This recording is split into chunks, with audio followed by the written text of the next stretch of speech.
How can Africa's richest city sit right next to one of its poorest townships? Johannesburg, billionaires sip champagne in rooftop pools and live in glass towers while millions survive in tin roof homes. This city is built on gold, but buried in contrast. Let's uncover the truth behind Africa's boldest city. Johannesburg doesn't welcome you quietly. From the moment you arrive at OR Tambo International Airport, you're greeted by a city that knows exactly what it is. Powerful, fast, and unapologetically ambitious. This isn't the kind of place that whispers wealth. It flaunts it. Private lounges, duty-free luxury boutiques, and sleek VIP transport services make it clear.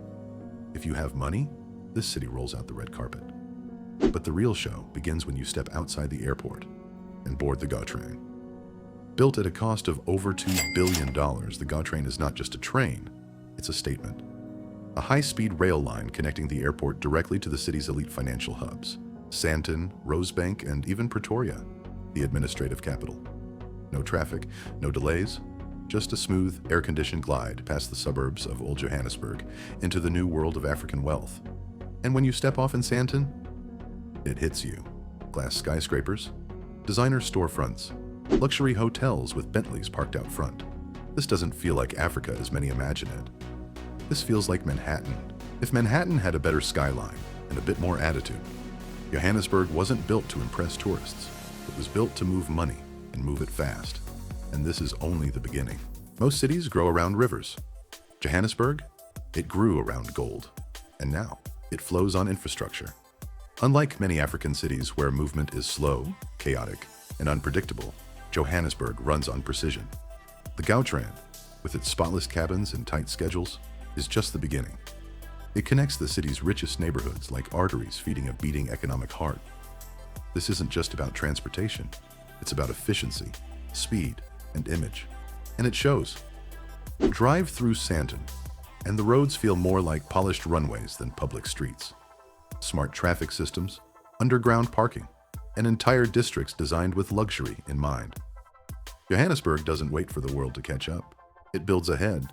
Ultra-modern shopping malls, high-rise residential towers, glass-wrapped office parks, and mega-projects, fueled by private capital and global ambition. The city is currently investing billions in mixed-use developments that combine work, play, and luxury living, all in one vertical space. From rooftop gyms and cigar lounges to in-house spas and high-tech co-working floors. The message is clear. This is not just the richest city in Africa. It's one of the most future-ready. But while the infrastructure gleams, there's a silent question riding alongside it. Who really gets to benefit from all this speed and sophistication? To understand Johannesburg's wealth, you have to dig, literally. In 1886, a discovery beneath the Witwatersrand Hills changed the continent forever. Gold. Massive reserves, pure, untouched, and valuable beyond imagination.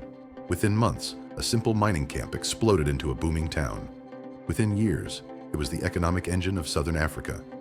Fortunes were made overnight, and global investors flooded in, building banks, railroads, and entire neighborhoods to serve the exploding population. Gold didn't just build Johannesburg, it defined it. The city's streets were literally paved with profit. And though the mines have quieted, their impact echoes to this day. Today, Johannesburg still hosts the headquarters of Africa's largest mining corporations. But that's only part of the story. Now the city thrives on finance, real estate, retail, tech, and telecommunications. It's home to South Africa's top banks, dozens of regional HQs for multinational corporations, and the Johannesburg Stock Exchange, the largest on the continent. And behind many of the city's billion-dollar deals are names like Patrice Motsepe, South Africa's first black billionaire, and Johann Rupert, whose empire spans from Cartier to luxury wine estates. The legacy of gold laid the foundation. But Johannesburg evolved from mining town to money machine. The question is, what did it leave behind in the process? Johannesburg may have been built on gold, but today it glows with something even more powerful: wealth on display.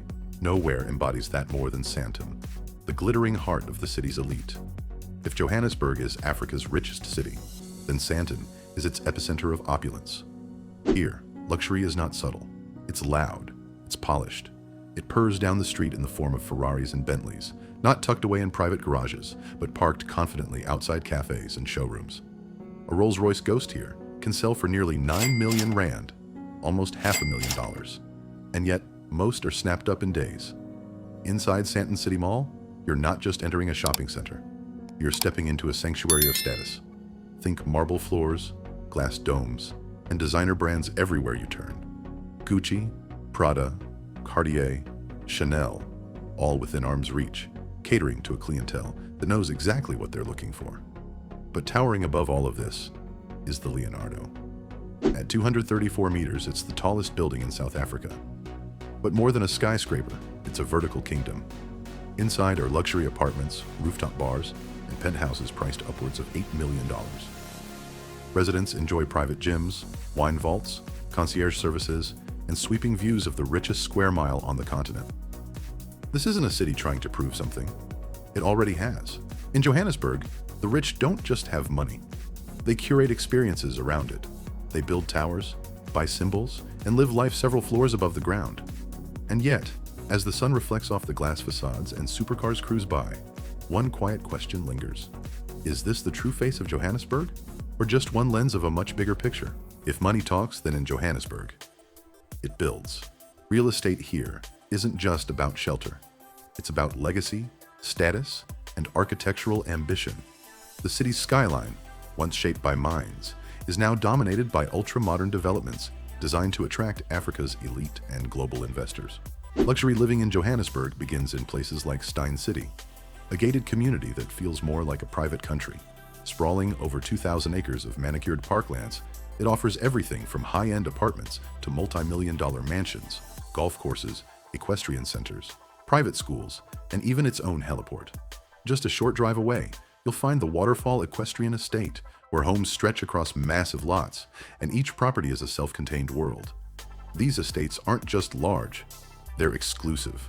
Think underground garages for car collections, private vineyards, tennis courts, and views that stretch for miles. Some homes here are valued at over 100 million rand, or nearly $5.5 million.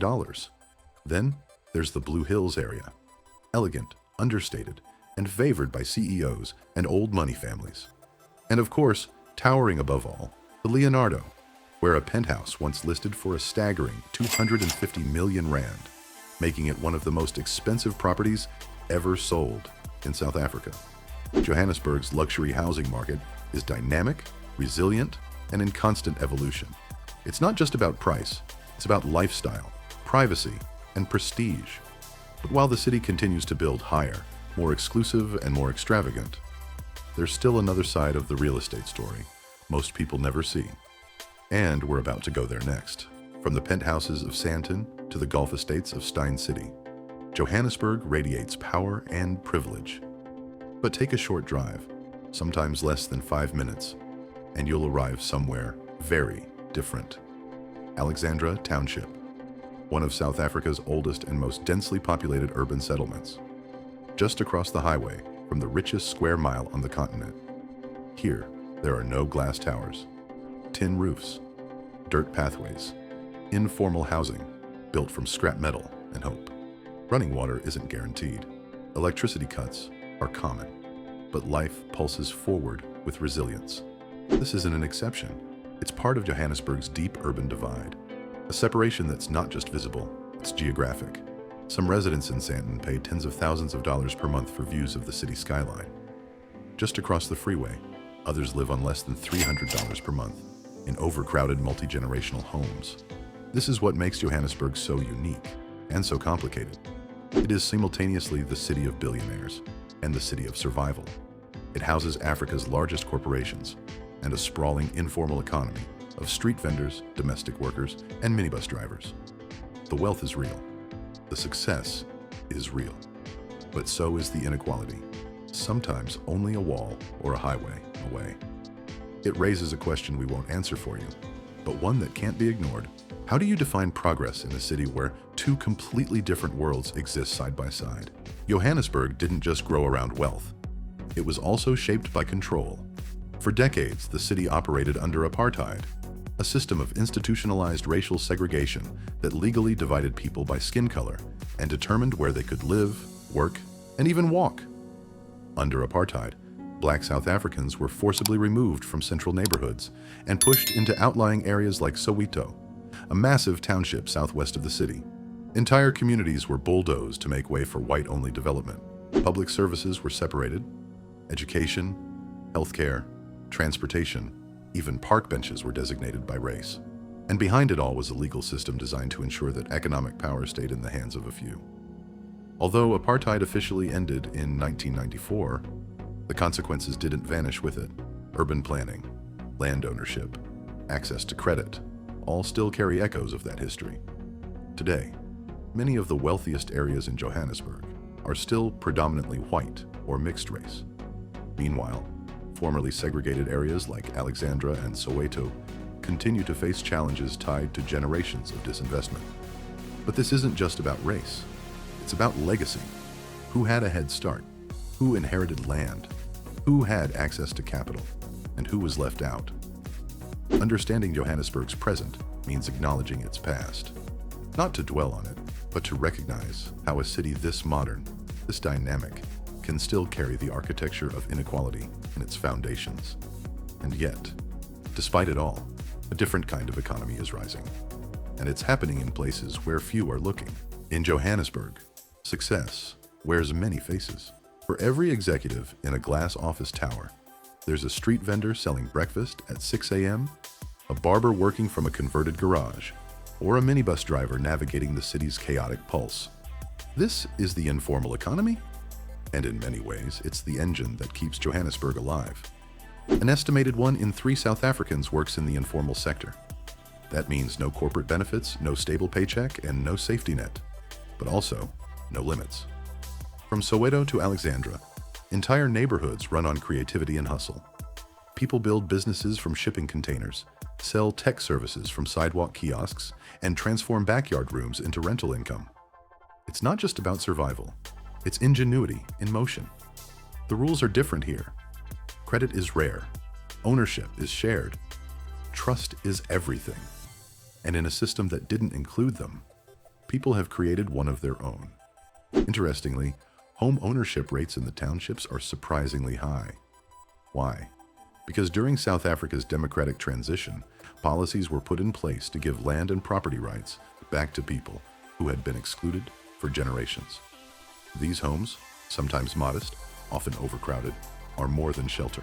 They are anchors, passed down across generations, shields against rising rents, and for many, the only form of wealth they can pass on. In Johannesburg, not everyone is rich, but everyone is working. This isn't the story of those at the top. It's the story of those building from the ground up. And that contrast, that constant push between luxury and struggle, is what makes Johannesburg not just Africa's richest city, but also its most complex. Johannesburg is a city that defies simplicity. It is the richest city in Africa, no doubt. Home to billion-dollar corporations, ultra-luxury real estate, and a growing class of global elites. But it is also a city of tension, where a Lamborghini can pass a food vendor, where rooftop champagne is sipped within walking distance of homes without electricity. It is bold, it is beautiful, and it is brutally real. This is a city where ambition is visible, everywhere, in glass skyscrapers, in self-made businesses, in the resilience of its people. But it's also a city built on layers of history, of privilege, of pain. To admire Johannesburg is to acknowledge both its power and its paradox. It challenges your expectations. It forces you to see beyond what shines. And perhaps that's the lesson. Luxury doesn't exist in isolation. It lives beside struggle, shaped by it, and sometimes built on top of it. Johannesburg is not just a place of wealth. It's a place of intensity, contrast, and unstoppable momentum. You've seen the richest city in Africa. But what if I told you there's another place, even more exclusive, more hidden, that few ever get to see? Click now. You're not ready for what's coming next.